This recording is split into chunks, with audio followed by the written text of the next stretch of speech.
ನರಜನ್ಮ ಬಂದಾಗ ನಾಲಿಗೆ ಇರುವಾಗ ಕೃಷ್ಣ ಎನ್ನಬಾರದೆ,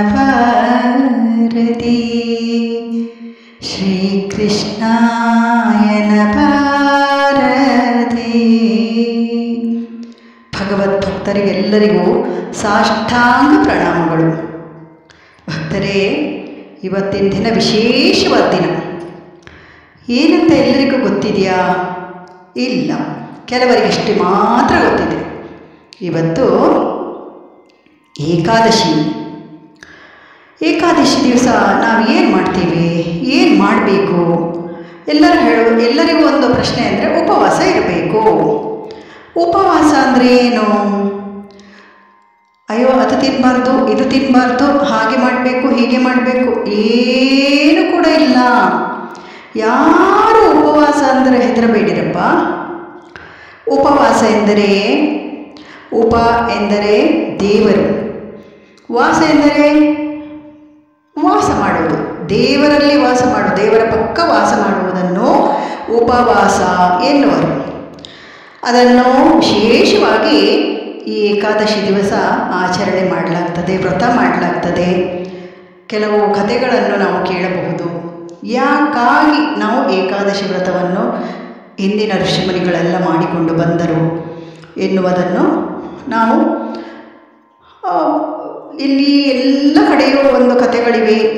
ವ್ರತಗಳನ್ನು ಮಾಡುವವರಿದ್ದಾರೆ, ಅವರಿಂದ ಕೇಳಿ ತಿಳಿದುಕೊಳ್ಳಬಹುದು.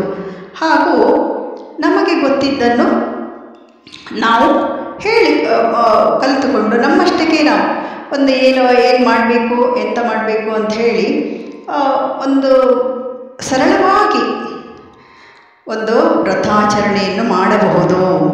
ಎಲ್ಲರೂ ಸಹ ಮಾಡಬಹುದು. ಮಕ್ಕಳಾದಿಯಾಗಿ ಎಲ್ಲರೂ ಕೂಡ ಮಾಡಬಹುದು. ಅದರಲ್ಲಿ ಅಂಥ ಒಂದು ಕಷ್ಟಕರವಾದ್ದು ಏನೂ ಇಲ್ಲ, ಎಲ್ಲರೂ ಮಾಡಬಹುದು.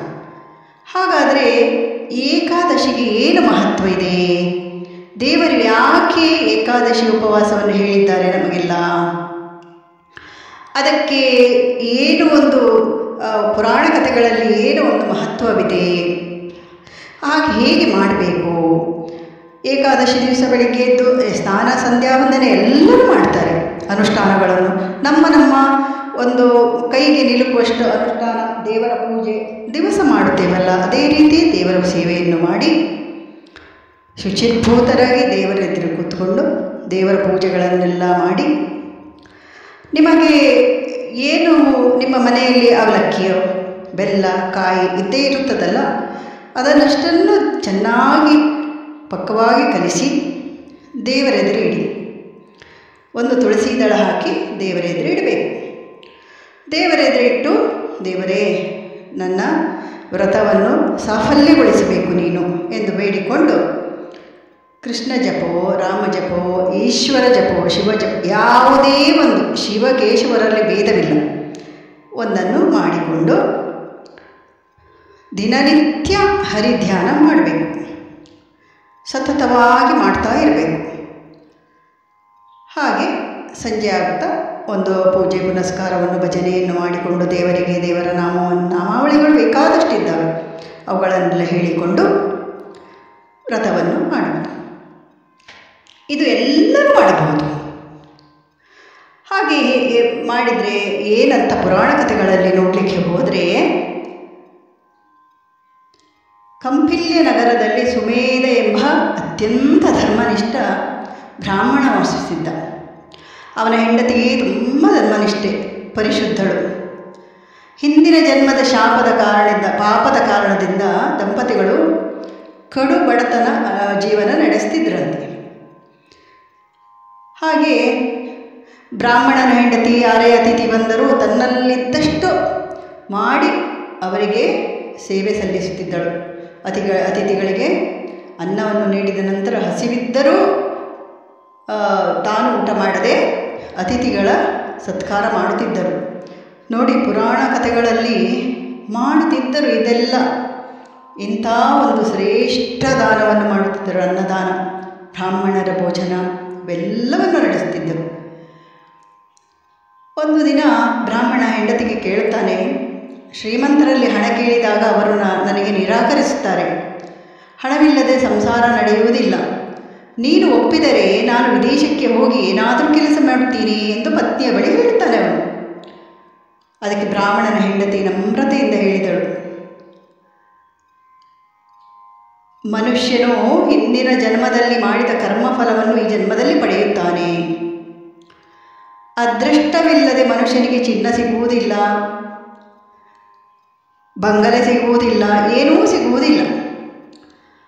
ಅಂದರೆ ಸುಮೇರು ಪರ್ವತದಲ್ಲಿ ವಾಸಿಸುತ್ತಿದ್ದರು, ಅಂದರೆ ಚಿನ್ನದ್ದೇ ಪರ್ವತ ಅಂತೆ, ಅಲ್ಲಿ ವಾಸ ಮಾಡುತ್ತಿದ್ದರೂ ಕೂಡ ಚಿನ್ನ ಸಿಗುವುದಿಲ್ಲ, ಏನೂ ಸಿಗುವುದಿಲ್ಲ. ಯಾರು ಹಿಂದಿನ ಜನ್ಮದಲ್ಲಿ ಜ್ಞಾನ ಮತ್ತು ಭೂಮಿಯನ್ನು ದಾನ ಮಾಡುತ್ತಾರೆಯೋ, ಜ್ಞಾನ ತಿಳಿತಲ್ಲ ನಿಮಗೆ, ಜ್ಞಾನ ಅಂದರೆ ತಮಗೆ ಗೊತ್ತಿದ್ದನ್ನು ಇನ್ನೊಬ್ಬರಿಗೆ ತಿಳಿಸಿ ಸರಿದಾರಿಗೆ ಹೋಗುವಂತೆ ಮಾಡುವುದು ಜ್ಞಾನ, ಮತ್ತು ಭೂಮಿಯನ್ನು ದಾನ ಮಾಡುತ್ತಾರಂತೆ.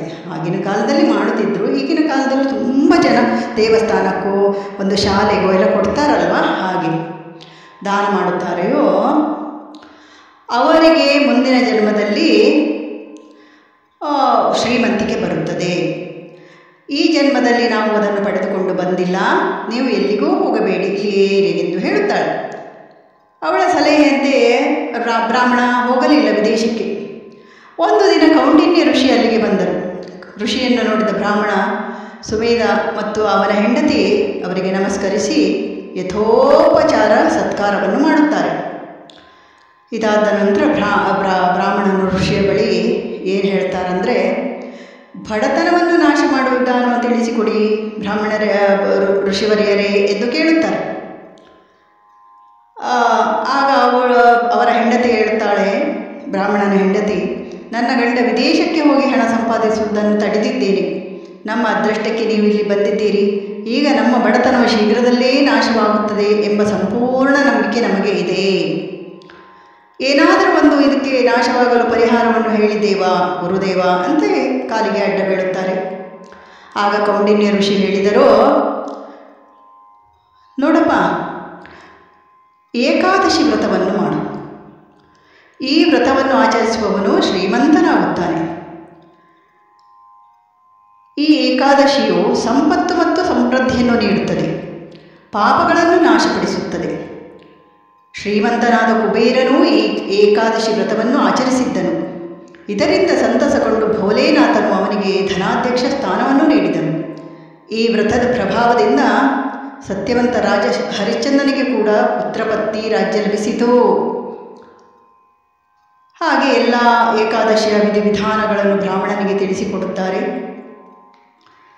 ಹಾಗೆ ಬ್ರಾಹ್ಮಣ ದಂಪತಿಗಳು ಈ ವ್ರತವನ್ನು ಚೆನ್ನಾಗಿ ಮಾಡುತ್ತಾರೆ. 5 ದಿನ ಕಾಲ ನೀರಿಲ್ಲದೆ ಉಪವಾಸ ಮಾಡಿದ್ದಾರೆ ನೋಡಿ.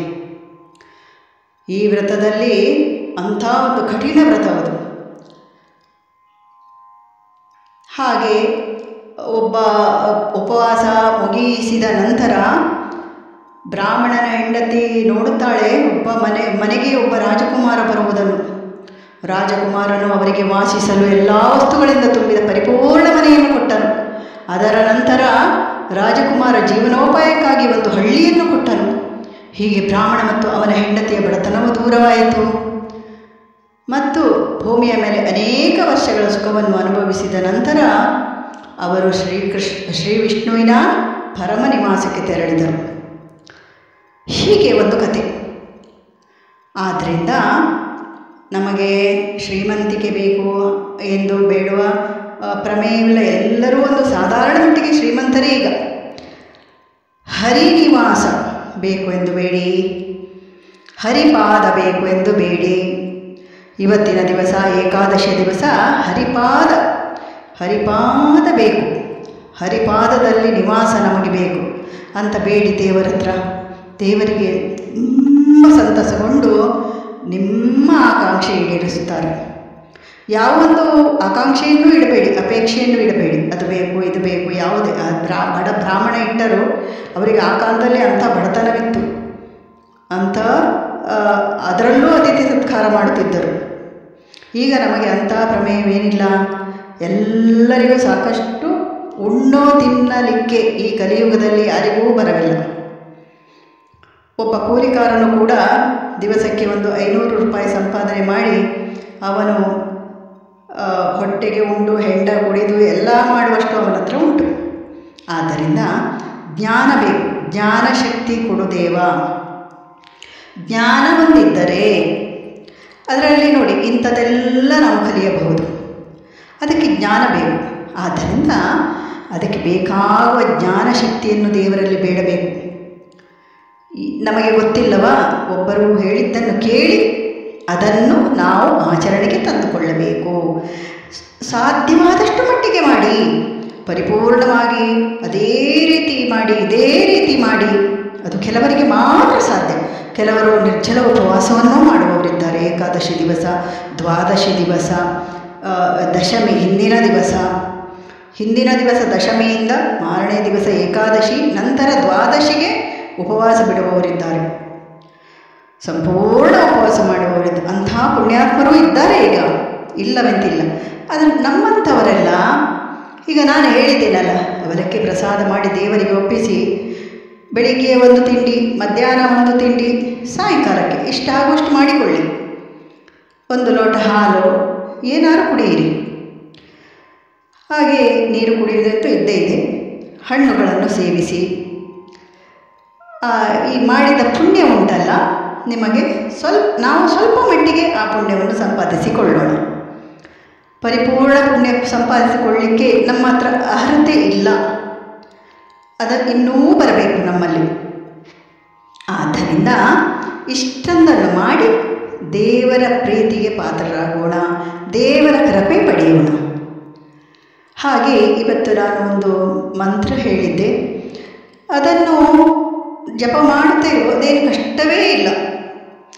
ಗೋವಿಂದ ಗೋವಿಂದ ಗೋವಿಂದ ಗೋವಿಂದ ಗೋವಿಂದ ಗೋವಿಂದ ನಾರಾಯಣ, ಗೋವಿಂದ ಗೋವಿಂದ ಗೋವಿಂದ ಗೋವಿಂದ ಗೋವಿಂದ ಗೋವಿಂದ ನಾರಾಯಣ. ಇವತ್ತು ಬೆಳಿಗ್ಗೆ ನನಗೆ ಬಲಗಣ್ಣು ಪಟ ಪಟ ಪಟ ಪಟ ಹೊಡೆದುಕೊಳ್ತಿತ್ತು, ತುಂಬ ರಭಸವಾಗಿ ಹೊಡೆದುಕೊಳ್ತಿತ್ತು. ಎಲ್ಲರೂ ಈ ಶಾಸ್ತ್ರದಲ್ಲಿ ಹೇಳುವುದು, ಅಯ್ಯೋ ಬಲಗಣ್ಣು ಹೊಡೆದುಕೊಂಡ್ರೆ ಅಪಶಕುನ ಅಪಶಕುನ. ನಾನು ಹೆದರಲಿಲ್ಲ ಸ್ನೇಹಿತರೆ. ನಾನು ದೇವರೆದುರು ನಿತ್ಯ ಹೋಗಿ ಬಲಗಣ್ಣು ಹೊಡೆದುಕೊಳ್ಳುತ್ತಿದ್ದೆ. ನೀನು ನೋಡಿಕೊಳ್ಳಪ್ಪ, ಎಲ್ಲ ನಿನ್ನ ಮೇಲೆ ಭಾರ ಇದೆಯಲ್ಲ ನನ್ನದು, ನೀನಿದ್ದೀಯಲ್ಲ, ನನಗೆ ಯಾಕೆ ಹೆದರಿಕೆ? ನನಗೆ ಯಾವ ಹೆದರಿಕೆ ಇಲ್ಲ. ನೀನೊಬ್ಬ ಇದ್ದರಿಂದ ನನಗೆಲ್ಲವೂ ಸುಖವಾಗುವುದು ಎಂದು ಅಂದುಕೊಂಡೆ. ಇವತ್ತು ಸಾಯಂಕಾಲ ಆಯಿತು, ಏನೋ ಅಂತ ಕೆಟ್ಟ ಸುದ್ದಿ. ನನ್ನ ದಿವಸವನ್ನು ಅನಾಯಾಸವಾಗಿ ಕಳೆದೆ. ನಾನು ದೇವರ ಧ್ಯಾನದಲ್ಲಿ ಕಳೆದೆ. ನಿಮಗೆ ಈಗ ಒಂದು ಸ್ವಲ್ಪ ಹೇಳಿಕೊಡುವುದರಲ್ಲಿ ಒಂದು ಸಮಯ ಸಿಕ್ಕಿತು, ಒಂದು ವಿಷಯ ಹೇಳುವುದರಲ್ಲಿ. ಗೋವಿಂದ ಗೋವಿಂದ